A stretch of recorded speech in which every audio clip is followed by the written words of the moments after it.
আমার রাসূল বলেন ইন্নাল আসসালামু আলাইকুম, আমি সাগর ইন্নাল সরি মানুর সরি এর জন্য আরে না তাহেরি হুজুর শয়তান শালা একেবারে মানুষই না, একেবারে রাইট কাঁচা জানোয়ার। পারি না শব্দ নাই শালা মানুষই না একটু একেবারে। মনে হইতেছে না একজনকে ট্রল করতে করতে বানিয়ে দিয়েছেন আলেম, একজন কমেডিয়ান তাকে বানিয়ে দিয়েছেন আলেম। বাউলের মতো গান গাওয়া যায়, ডিজে জিকির করা যায়, হ্যাঁ মানুষের সাথে অহেতুক কিছু কথাবার্তা বলে টাইম পাস করা যায়। বাসায় কি করলাম, বউ কি করলো, চা খাই, কফি খাই, এই করি সেই করি, মানে এগুলোই চলছে। এই যে নামটা নিয়েছেন আপনি 7 বার কুলি না করা পর্যন্ত পবিত্র হবেন আপনার মুখটা। একে আল্লাহ হেদায়েত দান করবে কিনা জানি না, এ এমন একটা খাটাস।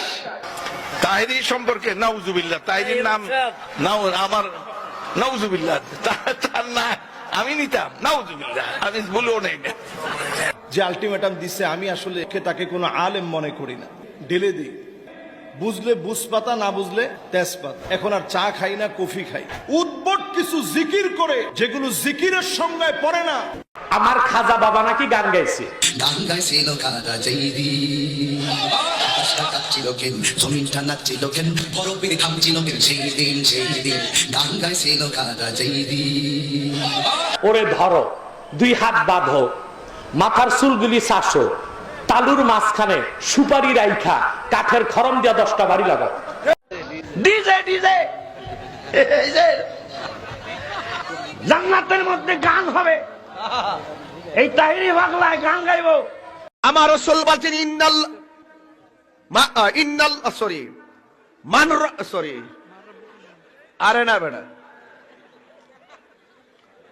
রাইট পারি না শব্দ নাই বেটা একটু মনে হইতেছে না আর কি। আমার খাজা বাবা নাকি গান গাইছে। গান গাইছিল খাজা জাইদি, আকাশটা কাঁপছিল কেন, জমিনটা নাচছিল কেন, বরফের থামছিল কেন সেই দিন সেই দিন। গান গাইছিল খাজা জাইদি। ওরে ধরো, 2 হাত বাঁধো, মাথার চুলগুলি চাষো, তালুর মাঝখানে সুপারি রাইখা কাঠের খরম দিয়া 10টা বাড়ি লাগাও।